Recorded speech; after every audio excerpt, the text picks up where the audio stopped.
Hi dear friends, അസ്സലാമു അലൈക്കും. Welcome back to FF family. ആരും ട്രൈ ചെയ്യാത്ത വെറൈറ്റി റെസിപ്പി വീഡിയോയുമായിട്ടാണ് വന്നിരിക്കുന്നത്. എൻ്റെ വീഡിയോ കണ്ടുകൊണ്ടിരിക്കുന്ന സമയത്ത് നിങ്ങൾക്ക് ഇഷ്ടപ്പെടുകയാണെങ്കിൽ ഒന്ന് ലൈക്ക് അടിക്കണേ. അതുപോലെ സബ്സ്ക്രൈബർ ചെയ്യാതെയാണ് കാണുന്നവരെങ്കിൽ പ്ലീസ് ഒന്ന് സബ്സ്ക്രൈബ് ചെയ്യുക. ഞാനിടുന്ന വീഡിയോകൾ ഉടനടി നിങ്ങൾക്ക് ലഭിക്കാനായി സബ്സ്ക്രൈബ് ബട്ടൻ്റെ തൊട്ടടുത്ത് കാണുന്ന ബെല്ലൈക്കൽ ഒന്ന് ക്ലിക്ക് ചെയ്യുമ്പോൾ ഓളെന്ന ഓപ്ഷൻ എനേബിൾ ചെയ്യാൻ മറക്കരുതേ. നല്ല ടേസ്റ്റി ആയിട്ടുള്ള റെസിപ്പി വീഡിയോയിലോട്ട് പോയാലോ? ആദ്യം കഴുകി വൃത്തിയാക്കുന്ന ചിക്കൻ നമുക്ക് വെള്ളമൊക്കെ ഒന്ന് തോരാൻ വേണ്ടി വെയിറ്റ് ചെയ്യാം. ആ ടൈമിൽ നമുക്കൊരു മസാല തയ്യാറാക്കാം. ഇഞ്ചിയും വെളുത്തുള്ളിയും ചതച്ചത്, പെരിഞ്ജീരകപ്പൊടി, മഞ്ഞൾപ്പൊടി, കുരുമുളക് പൊടി, മുളക് പൊടി,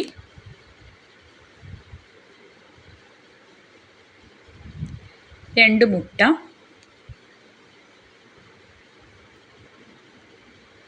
ഇതിനാവശ്യമായ ഉപ്പ്. ഇത് നമ്മൾ ചിക്കൻ ഒരു 3 ചിക്കനാണ് തയ്യാറാക്കുന്നത്, അതുകൊണ്ട് ആ ഉപ്പൊക്കെ നോക്കി ആഡ് ചെയ്യാം. പിന്നെ നമുക്ക് നാരങ്ങ ഉള്ളവർ നാരങ്ങ ആഡ് ചെയ്യാം. ഞാനിപ്പോൾ ഒരു 1.5 സ്പൂൺ വിനാഗിരിയും കൂടെ ചേർത്ത് ഒന്ന് മിക്സിയിൽ നല്ലതുപോലെ ഒന്ന് അടിച്ചെടുക്കാം. ഇവിടെ 3 ചിക്കനാണ് എടുത്തിരിക്കുന്നത്. ആ ചിക്കനിലോട്ട് നമ്മൾ മസാലയൊക്കെ നല്ലതുപോലെ കോട്ടാകുന്നത് വരെ ഒന്ന് മിക്സ് ചെയ്ത് ഒരു 5 മിനിറ്റ് നമുക്കൊന്ന് റെസ്റ്റ് ചെയ്യാൻ വേണ്ടി വെക്കാം.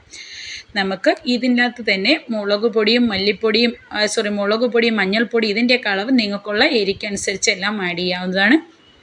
അങ്ങനെ നമുക്കൊന്ന് റെസ്റ്റ് ചെയ്യാൻ വെച്ചതിന് ശേഷം നമുക്കിതൊന്ന് ഫ്രൈ ചെയ്തെടുക്കാം. ഫ്രൈ ചെയ്യാൻ വേണ്ടി എടുത്തിരിക്കുന്ന ഓയിൽ വെളിച്ചെണ്ണയാണ്. ആ വെളിച്ചെണ്ണയിലോട്ട് ഞാൻ 2 സ്പൂൺ നെയ്യും കൂടെ ആഡ് ചെയ്തിട്ടുണ്ട്. ഈ നിറം വന്നത് നമ്മൾ സവാളയും അണ്ടിപ്പരിപ്പും മുന്തിരിയും ഒന്ന് ബിരിയാണിക്ക് വേണ്ടി ഒന്ന് ഫ്രൈ ചെയ്തെടുത്ത് മാറ്റി വെച്ച ഓയിലാണ് കേട്ടോ. ഇനി നമുക്ക് മസാലയൊക്കെ കോട്ട് ചെയ്ത് വെച്ചിരിക്കുന്ന ചിക്കൻ ഒന്ന് ഫ്രൈ ചെയ്തെടുക്കാം. നല്ലതുപോലെ ഫ്രൈ ചെയ്തെടുക്കണമെന്നില്ല, ജസ്റ്റ് ഒന്ന് ഫ്രൈ ചെയ്തെടുത്താൽ മതിയാകും. അങ്ങനെ ടേസ്റ്റി ആയിട്ടുള്ള ചിക്കൻ ഫ്രൈ ചെയ്തെടുത്തിട്ടുണ്ട്. ബാക്കി എല്ലാ ചിക്കനും ഇങ്ങനെ തന്നെ ഒന്ന് ഫ്രൈ ചെയ്ത് ഒന്ന് മാറ്റിയെടുക്കാം. ഇനി നമുക്കൊരു പാത്രം അടുപ്പിലോട്ട് വെച്ച് നമുക്ക് ഈ മസാല തയ്യാറാക്കാൻ വേണ്ടിയാണ് നേരത്തെ നമ്മൾ ഫ്രൈ ചെയ്തതിനുള്ള കുറച്ച് ഓയിലും 2 സ്പൂൺ നമ്മൾ വെളിച്ചെണ്ണയും കൂടെ ഒഴിച്ച് നമ്മൾ എടുത്തു വെച്ചിരിക്കുന്ന സവാള, പച്ചമുളക്, ക്യാപ്സിക്കം, തക്കാളി. ക്യാപ്സിക്കം ഫ്രൈ ഈ ബിരിയാണി തയ്യാറാക്കുമ്പോൾ ഒന്ന് ആഡ് ചെയ്ത് നോക്കുക കേട്ടോ. ട്രൈ ചെയ്യാത്തവരാണെങ്കിൽ അങ്ങനെ ഒന്ന് ട്രൈ ചെയ്ത് നോക്കുക, നല്ല ടേസ്റ്റാണ്.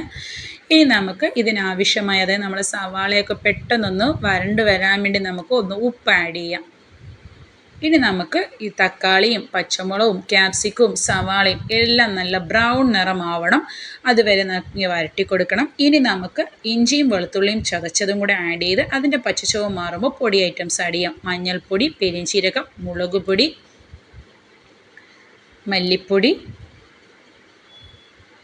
ഇത്രയും ആഡ് ചെയ്ത് ഒന്ന് മിക്സ് ചെയ്തെടുക്കാം. അതിൻ്റെയൊക്കെ പച്ചച്ചുവ മാറുന്നത് വരെ ഒന്ന് മിക്സ് ചെയ്യണം. ഇനി നമുക്കൊരു അര ഗ്ലാസ് നല്ല തിളച്ച വെള്ളവും അതുപോലെ തന്നെ ഇതിനാവശ്യമായ ഉപ്പും കൂടെ ആഡ് ചെയ്ത് നമുക്കൊന്ന് മിക്സ് ചെയ്തെടുക്കാം.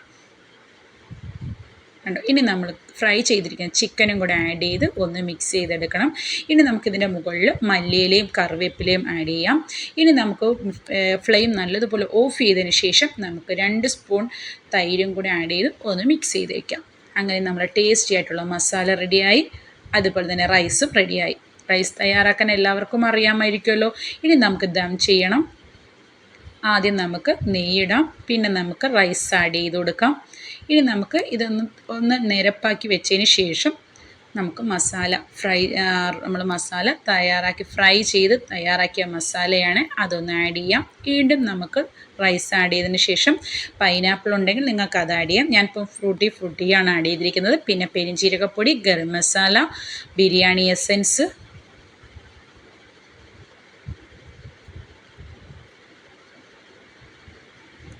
നെയ്യ്, വീണ്ടും അണ്ടിപ്പരിപ്പും മുന്തിരിയും സവാള ഫ്രൈ ചെയ്തും ഇതെല്ലാം ഒന്ന് ആഡ് ചെയ്ത് കൊടുക്കാം. വീണ്ടും മുകളിൽ മല്ലിയില,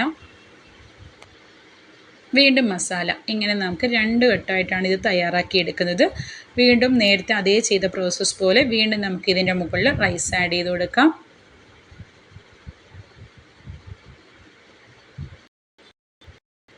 ഇനി നമുക്ക് നെയ്യ്, ഫ്രൂട്ടി, പിന്നെ പെരിഞ്ജീരകം, ഗരം മസാല, അതുപോലെ നമ്മൾ ഫ്രൈ ചെയ്ത് വെച്ചിരിക്കുന്ന സവാളയും അണ്ടിപ്പരിപ്പും മുന്തിരിയും, മല്ലിയില, ഇത്രയും ചേർത്ത് നമുക്കൊന്ന് ദം ചെയ്യാൻ വേണ്ടിയാണ്. ഇനി നമുക്കൊരു ഫോയിൽ പേപ്പർ വെച്ച് ഇങ്ങനെ ഒന്ന് കവർ ചെയ്തതിന് ശേഷം നമുക്ക് ഇതിൻ്റെ മൂടിയും വെച്ച് മുകളിലൊരു വെയിറ്റും വെച്ച് നമുക്കൊരു 5 മിനിറ്റ് ഫ്ലെയിം നല്ല ലോയിലാക്കി ഒന്ന്